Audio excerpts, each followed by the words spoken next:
यूं तो अक्सर आपने देखा होगा अखबार और टीवी के माध्यम से कि बिहार के मजदूर ज़्यादातर बिहार से ज़्यादा बाहर जाते हैं। क्योंकि वो जीविकोपार्जन के लिए। इसी बात की चर्चा करते हुए आज एक दुर्घटना जो घटी इस परिवार के साथ, उससे आपको आज रूबरू करवाना चाहता हूं।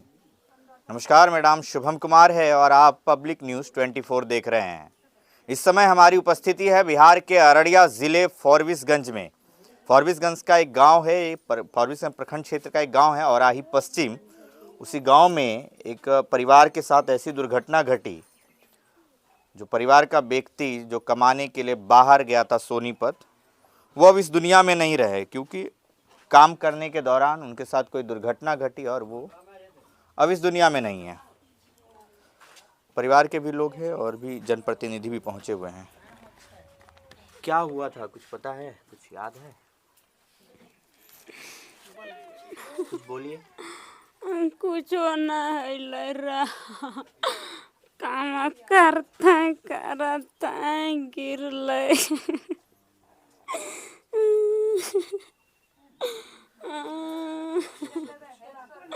बताइए क्या हुआ था, कुछ बताइए। वो काम करने के लिए गया था सोनीपत। वहीं काम कर रहा था, दीवार उसके ऊपर गिरा, वो मर गया। क्या नाम था उसका? घोलटू मंडल। उसको 2 बेटा है।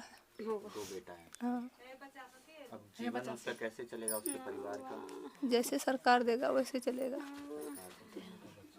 2 ठो बच्चा है, छोटा छोटा। ये दोनों उन्हीं का बच्चा है? हाँ, ये दोनों वही बच्चा कितना है। उम्र होगा उनका लगभग? 7 साल इसका है, 5 साल इसका है। देखिए, ये दर्द भरी वो तस्वीर है जो कैमरों पर दिखाना तो काफ़ी आसान होता है। जब इस जगह पे पहुंचेंगे और महसूस करेंगे इन दर्द को तो आपकी रूहें कांप जाएंगी। हमारे साथ दिलीप पटेल जी हैं। दिलीप जी अक्सर ऐसी घटनाओं पे पहुंचते हैं। कभी दर्द होता है कि बिहार के मजदूर बाहर जाते हैं और उनके साथ ऐसी घटना होती है? इस गांव की मुझे लगती है कि मैंने 1 महीने के अंदर ये दूसरी घटना देखी है।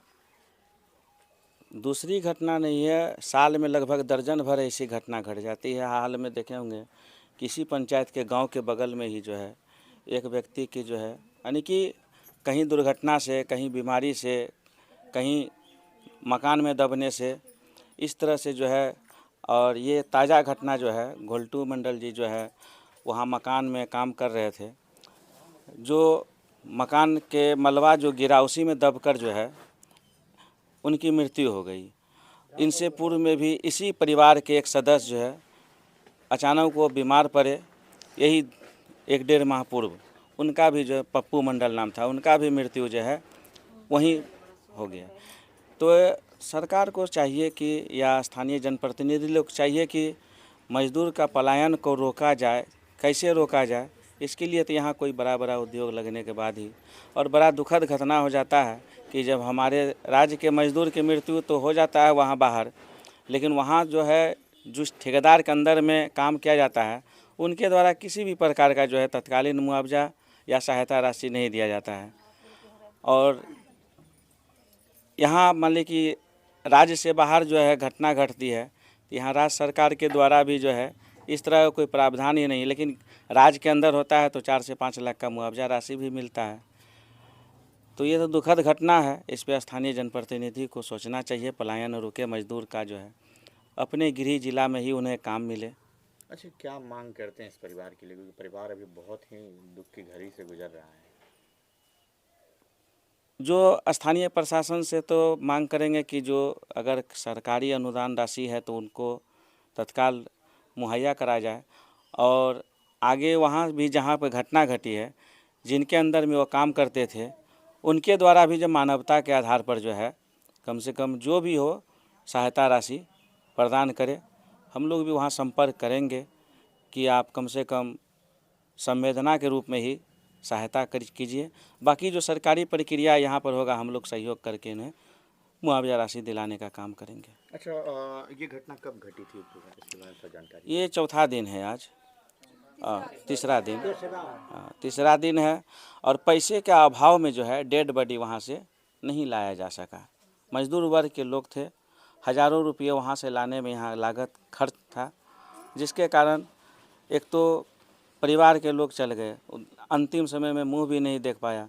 अब अर्थ से कमज़ोर लोग कहाँ से हज़ारों रुपया की व्यवस्था करके दिल्ली से यहाँ तक जो है लगभग 25 से 30 हज़ार रुपया लग ही जाता है लाने, 45,000 जैसा कि बताया।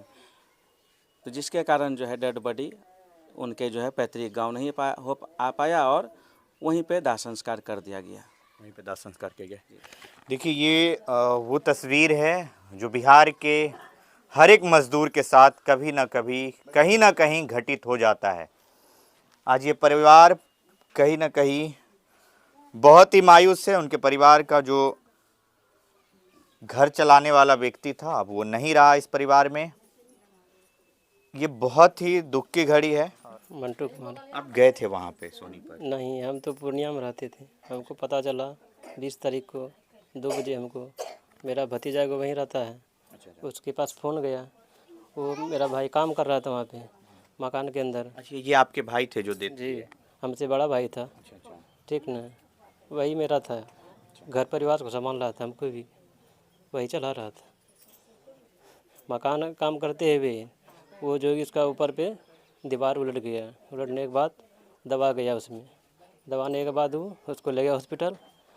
सरकारी से रेफ़र कर दिया गया, प्राइवेट जाते जाते आधा रास्ता में दम तोड़ दिया मेरा भाई।